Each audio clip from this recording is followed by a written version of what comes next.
जय माता दी बाबा। जय माता दी पुत्री।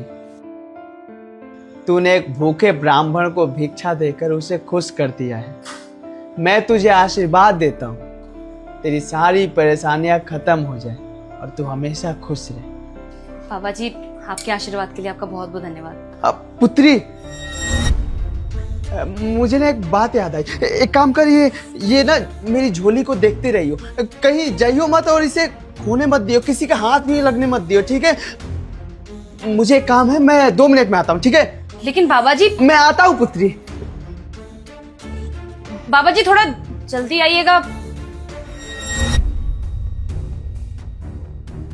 क्या हो गया, यहाँ क्यों खड़ी हो? अरे वो क्या है ना, एक बाबा जी आए थे यहाँ पर भिक्षा मांगने के लिए, तो उन्हीं का इंतजार कर रही थी। अच्छा, कोई नहीं, आ जाएंगे बाबू जी, तुम अंदर चलो। जी।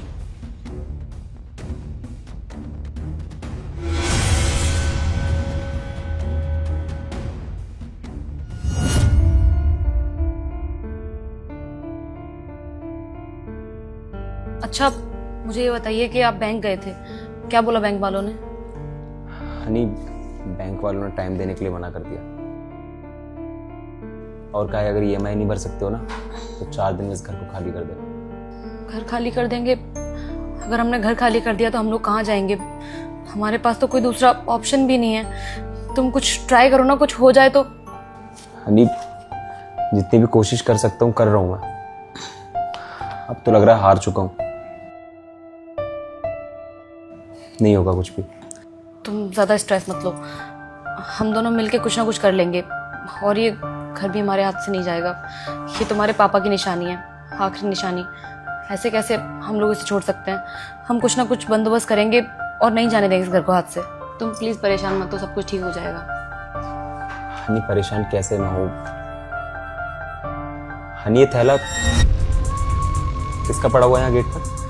अरे मैं तुम्हें बताना ही भूल गई, वो जो बाबा जी आए थे ना भिक्षा मांगने के लिए, वो ये थैला छोड़ के चले गए। मुझसे कह रहे थे कि बस 2 मिनट रुको, मैं अभी आता हूँ, ध्यान रखना इसका, किसी को देना मत। और अब तक तो काफी देर भी हो चुकी है लेकिन अभी तक नहीं आए। हनी, तुम पागल हो? कोई भी अपना सामान गेट पर छोड़कर चला जाएगा और तुम पूछोगे भी नहीं इस थैले में क्या है। न जाने इस थैले में क्या होगा, हम वैसी मुसीबत में और मुसीबत में फंस जाएंगे। अरे ये सब तो मैंने सोचा ही नहीं। कभी सोचती हो हनी? पता नहीं कहाँ चला गया, मैं देख कर आता हूँ।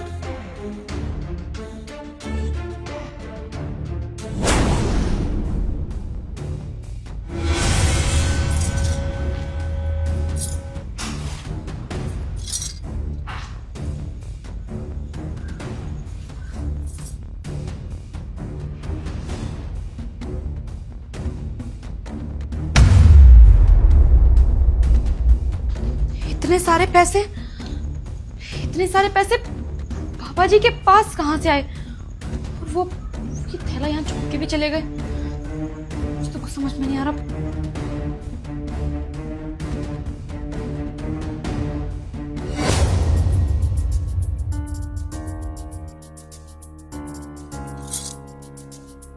हेलो अर्श, एक काम करो, तुम जल्दी से घर आओ वापस।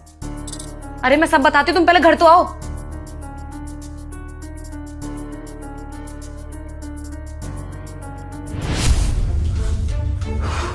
मैंने उसको हर जगह ढूंढा, वो बाबा यहाँ सोसाइटी में आसपास दिख ही नहीं रहे हैं। और मैंने जब सिक्योरिटी से पूछा आपको दिखे क्या, उन्होंने बोला यहाँ तो कोई बाबा आए ही नहीं थे। मैंने सीसीटीवी फुटेज भी चेक करा ली।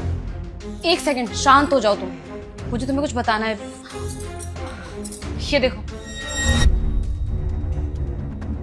हनी, इतने सारे पैसे ये कहाँ से आए तुम्हारे पास?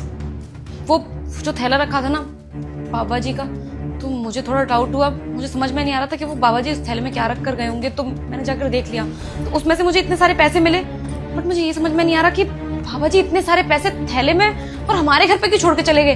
और 2 मिनट का बोल के गए थे लेकिन अभी तक नहीं आए। कोई अपने पैसे ऐसे कैसे छोड़ के जा सकता है किसी के पास?